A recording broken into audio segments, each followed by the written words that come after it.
Have you ever sensed there's a side of yourself you never bring up? You don't talk about it with friends, you don't share it with your partner, maybe you don't even admit it to yourself. You act as if it isn't there. You joke about it, moralize it, scroll past it. But late at night, when the world is quiet and nobody's watching, it begins to stir. A voice rises from the depths, raw desire, unfiltered urges, confusing impulses. This isn't the kind of content seen in movies or polite conversations. It's not about romance or affection. It's about power, control, submission, shame, fantasy, fear. Carl Jung named this hidden realm the sexual shadow. He didn't label it evil, nor did he insist it must be eradicated. Instead, he pointed to something far more unsettling. It needs integration. If you refuse to confront your sexual shadow, it will confront you, sometimes violently, sometimes subtly, through obsession, addiction, sabotaged relationships, emotional numbness, sudden shame, or repetitive destructive patterns no matter how hard you try to change. What exactly is the sexual shadow? It's not merely repressed lust. It encompasses every fragment of your sexuality you were taught was wrong, dirty, dangerous, or unworthy of love. The desires you denied, experiences you buried, fantasies you judged, vulnerabilities you refused to feel. All of these live underground in your psyche. And like any shadow, it doesn't vanish by ignoring it. It waits. It grows. Eventually, it emerges in ways that confuse or frighten you. Maybe you snap at people who awaken desire in you. Maybe you chase hollow encounters because intimacy terrifies you. Maybe you crave submission or dominance and then hate yourself for those feelings. Perhaps you confuse love with performance, feel numb during sex, or even can't feel anything at all. You label yourself dysfunctional, but Jung would call it disconnection. You're not broken, you're divided. The exiled part you condemned as sinful has become your shadow. It's not merely hiding. It's biding its time until it finds a way to return. Jung warned, what you do not make conscious will come back as fate, and nothing returns more forcefully than repressed sexual energy. Because sexuality isn't just energy, it's identity and longing. It's one of the most honest expressions of your humanity striving to surface. Yet most people avoid talking about it, in therapy, spirituality, or even private reflection, because it clashes with the image they strive to maintain. The good person, the pure individual, the enlightened self. Behind that mask, however, the shadow blazes. The more you suppress it, the more control it exerts. You'll witness it in unwanted fantasies you can't shake, in dreams that leave you unsettled, in relationships where you play roles you don't fully understand. You'll feel sudden guilt when pleasure arises, or panic when someone perceives too much of who you are. The sexual shadow isn't always loud. Sometimes it whispers in silence, so profound it becomes detachment, a disconnection so subtle it feels normal. You call it low libido, stress, maturity, but in truth, it's grief for parts of yourself never allowed to be real. Desire without language, attraction without a home, power deemed too much. Jung didn't advise obeying the shadow. He urged knowing it, seeing it, inviting it in, and engaging in dialogue. Because once that conversation begins, something shifts. You stop fearing yourself, stop apologizing for your humanity, and embark on the terrifyingly beautiful journey toward wholeness. This process isn't about indulging every impulse. It's about understanding each impulse, where it comes from, what message it carries, what part of you it seeks to awaken. Beneath the sexual shadow lies something sacred, your unmet need for integration, physical, emotional, energetic, and soulful. The presence of a shadow is not proof of pathology. It signals fragmentation and points the way to reclaiming buried pieces of yourself. Jung said, one does not become enlightened by imagining figures of light, but by making the darkness conscious. That's where the path begins, not with fantasy or denial, but with an honest question. What part of your desire have you buried? And what has it cost you to keep it hidden? This question is the first crack in the shell. Your sexual shadow is not your enemy, but a part longing to come home. There's a reason society, family, religion, and even the architecture of your psyche taught you to hide it. Jung believed the human mind doesn't develop as one seamless whole. It fragments, building walls to survive. Anything felt unsafe, unaccepted, or socially dangerous in youth gets buried. This defense mechanism protects the ego's functioning but creates a shadow.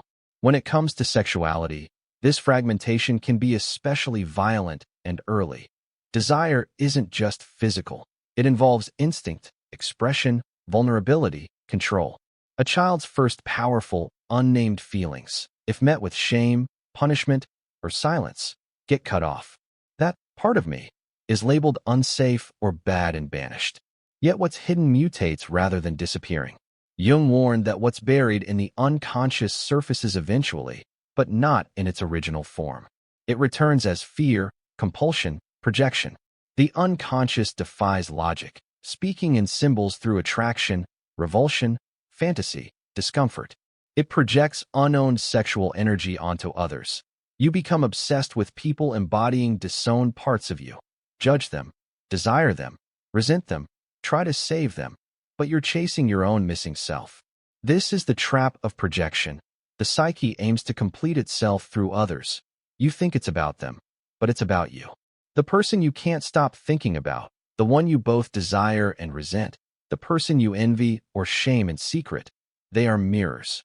Jung said, everything that irritates us about others can lead us to an understanding of ourselves, especially sexual reactions. If someone's presence unsettles you, ask, what suppressed aspect of me do they express? Freedom? Dominance? Softness? Raw need? Pleasure without guilt? Whatever it is belongs to you too, living in your shadow. As long as it stays buried, you remain unfree. Repression doesn't yield virtue, it yields fragmentation. You may polish your exterior, smile politely, speak the right words, perform emotional intelligence, while inside, something suffocates. The more refined the facade, the more chaos builds within. Your body remembers what your mind denies. Aches in silence, signals unacknowledged longings, triggers at unexpected moments. Desire doesn't vanish by ignoring it. It becomes shadow-bound, growing more extreme the deeper it hides. Many live double lives, a curated, rational self and a chaotic, compulsive self full of contradictions they can't explain. This isn't hypocrisy, but a symptom of disconnection. And the more disconnected you are from your shadow, the more power it wields over you. Jung said, the shadow is a tight passage, a narrow door whose painful constriction no one is spared who goes down to the deep well. But on the other side of that door is wholeness. Your sexual shadow isn't only where wounds hide. It's where your energy, vitality, aliveness, capacity to connect, create, and experience unfiltered joy reside. Many aren't tired from physical exertion, but from constantly suppressing themselves. The effort to look, feel, and want appropriately drains the soul. Jung observed in patients that neurosis often stems from avoiding genuine suffering. People suffer anyway, but instead of processing pain, they get stuck in shame loops. So what's the way out? Not indulgence, control, or sterilization, but awareness. Sit with the parts that make you uncomfortable and ask, where did I learn to fear this part of myself? Who told me it was wrong? What if I allowed myself to feel it? Not to act on it, not to suppress it, but simply to feel. That is the start of integration, not moralizing the shadow nor idolizing it, but entering relationship with it. Until you do, your sexual energy remains fragmented, leaking out unpredictably, creating confusion, guilt, sabotage, silence.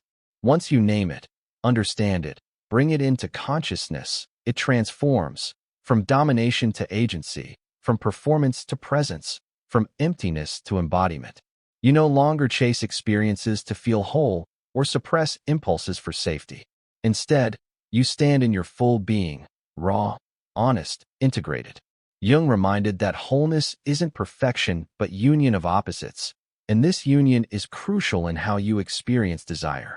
You aren't wrong for wanting, nor broken for feeling, but you risk fragmentation if you keep dividing who you are from who you think you should be. The shadow will not stay silent forever. If you don't open the door, it will break through the wall, speaking louder later. You believe you choose attractions, loves, rejections, pursuits, but beneath each decision is a map you didn't draw, a blueprint crafted by silence, shame, childhood, culture, trauma, absence. Jung warned, what we fail to make conscious becomes fate. And nowhere is this truer than in sexuality. You might build a beautiful life outwardly, career, partner, routines, smiles. But if your sexual shadow remains buried, your life gradually becomes unrecognizable. In the next segment, we'll explore specific signs your sexual shadow is at work, how it impacts relationships and daily life, and practical steps to begin integration. But first, notice, have you felt the quiet pang of missing something essential?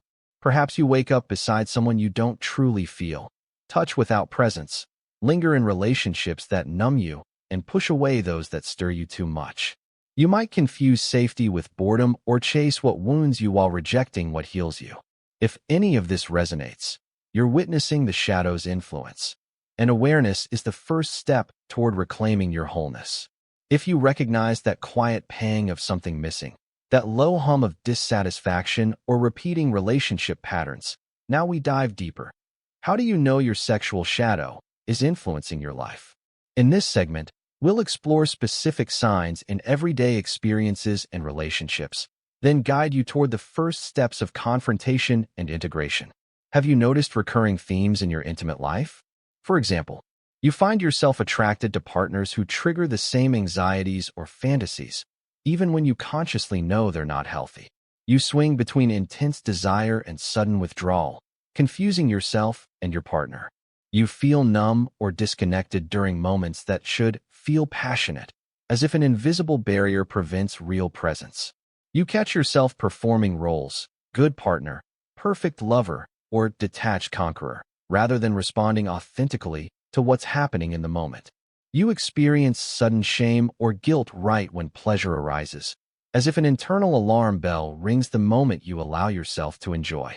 You obsess over control or submission fantasies that conflict with your self-image, leading to inner conflict and confusion.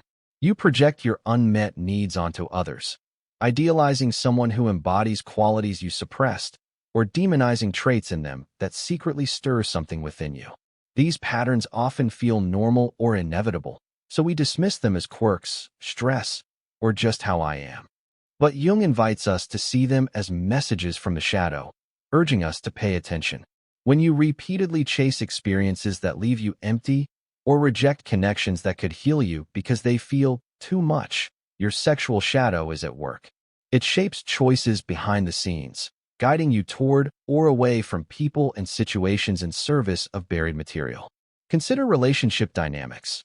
Perhaps you enter a passionate affair, but after a while, you sabotage it. You convince yourself this isn't real love, or I'm not ready, yet the pattern repeats. Or you settle into comfortable routines that feel safe, but leave you unfulfilled, labeling it maturity or pragmatism. These choices aren't arbitrary. They echo unresolved wounds and disowned desires. Your shadow whispers, protect me by avoiding vulnerability, or prove worth by controlling outcomes. Over time, these hidden scripts erode genuine connection and dim your aliveness. Outside intimate relationships, the sexual shadow appears in creativity and daily life. Procrastination when a project could awaken desire or fear. Overthinking decisions because deep desire demands courage you've repressed. Persistent fatigue that isn't just physical but rooted in the energy you deny. A sense of drifting, as if life lacks meaning beyond routine tasks. You might feel busy yet empty, full of obligations but starved for genuine passion, because the life force that once fueled you remains blocked beneath the surface. Now, recognizing these signs can stir discomfort or resistance. You may think, this sounds too psychoanalytic, or I don't have time for inner work. But remember, avoidance increases fragmentation. The first courageous step is awareness. Without judgment, observe your patterns. You're not labeling yourself bad. You're gathering data. Notice triggers. What situations provoke shame? What fantasies recur unbidden? Which relationships feel simultaneously magnetic and repelling? Keep a simple journal. Record moments when you feel a flash of intense emotion, desire, fear, shame, longing, and briefly note context. Over time, patterns emerge. These clues point to parts of your sexual shadow seeking acknowledgement. In conversation with yourself, ask gentle but probing questions. What am I hoping to get or avoid in this attraction? What old message about sexuality or self-worth is replaying here? When did I first feel something similar, and what beliefs formed around it? These questions aren't for immediate answers, but to open inner dialogue. Sometimes just noticing, I feel ashamed when desire arises, is enough to loosen the grip. Awareness weakens the shadow's unconscious hold. Next, practice grounding exercises to stay present when uncomfortable feelings arise. For instance, when a wave of shame or longing surfaces, pause and breathe. Label the emotion, I notice shame, I notice longing, without reacting. Place a hand on your chest or belly, feeling the physical sensation. Acknowledge, this is part of me wanting to be seen. This simple self-contact builds tolerance for uncomfortable impulses, reducing the instinct to suppress or act out unconsciously. As awareness grows, guided visualization or active imagination can help dialogue with your shadow. Imagine a safe inner space, a room or natural setting, where you can invite the disowned aspect to appear. It might manifest as an image, voice, or feeling. Rather than judging it, listen, what does this part want? What fears or needs underlie its expression? You might visualize a younger self or a symbolic figure representing suppressed desire. Dialogue. Ask what it needs to feel recognized or healed. This process can be unsettling. Proceed with care, perhaps with journal notes afterward. The goal isn't indulgence, but understanding. Bring unconscious content into conscious awareness. Therapeutic support can be invaluable if these explorations trigger intense emotions or traumatic memories. A therapist versed in Jungian or somatic approaches can guide safe integration, especially when deep wounds emerge. But even without a therapist, cultivate a support system, a trusted friend or community where you can share insights without shame. Speaking the truth weakens the shadow's power over you. In daily life, integrate small practices. Allow yourself to feel pleasure in non-sexual contexts, sensory delights like music, nature, art. Acknowledging that desire energy isn't bad. Experiment with creativity. Write, paint, move, or otherwise express feelings without censoring. Notice if blocks arise. I'm not talented. This is frivolous. These blocks often mirror sexual shadow resistance. The same mechanism that suppresses erotic desire also stifles creative expression. By reclaiming one, you free the other. Set boundaries kindly. If you notice impulsive behaviors driven by shadow scripts, e.g., compulsive sexual patterns, self-sabotaging intimacy, pause before acting. Ask, is this choice honoring my holistic well-being or perpetuating old wounds? Delay immediate reactions to allow conscious choice. Over time, you learn to differentiate shadow-driven impulses from authentic needs. When relating to partners, practice honest communication. Share insights about your internal landscape gradually, in ways that feel safe. You don't need to unload every shadow aspect at once, but you can say, I've noticed I sometimes feel numb or reactive in intimacy, and I'm exploring inner reasons. This vulnerability invites genuine connection and reduces projection. Partners often sense unconscious dynamics. Naming them diffuses their unconscious impact. Integration unfolds gradually. You might experience waves, moments of clarity followed by renewed resistance, or emotional upheavals as buried material surfaces. This is normal. Treat yourself with compassion, recognizing that shadow work involves grieving lost parts and reconfiguring identity. Celebrate small breakthroughs, a moment of authentic presence and intimacy, a creative impulse you follow without self-judgment, a conversation where you voice an uncomfortable truth. As integration proceeds, you'll notice shifts. Relationships become less about fulfilling hidden voids and more about mutual growth. Desire transforms from a compulsive force into an aliveness that energizes rather than overwhelms. Shame loses its grip. Replaced by curiosity, you feel more embodied and present in daily life, with increased vitality, creativity, and clarity. The world appears richer because you're no longer half absent. In this part, we've identified signs of the sexual shadow in behavior, emotions, and relationships, and outlined initial practices: awareness journaling, grounding presence, active imagination, creative expression, boundary setting, honest communication, and seeking support when needed. These steps lay the groundwork for deeper work ahead. In the next segment, We'll explore advanced integration techniques, working with dreams and symbolic material, somatic practices to release stored tension, and ways to sustain ongoing dialogue with your unconscious in everyday life. We'll also address common obstacles, fear of judgment, cycles of resistance, and pitfalls of premature indulgence and how to navigate them. But for now, pause and reflect. Where have you seen the patterns described? What small step can you take today to acknowledge an aspect of your sexual shadow? Even noticing a pattern is progress. Keep returning to awareness and presence. Shadow integration isn't a one-time event, but a lifelong conversation.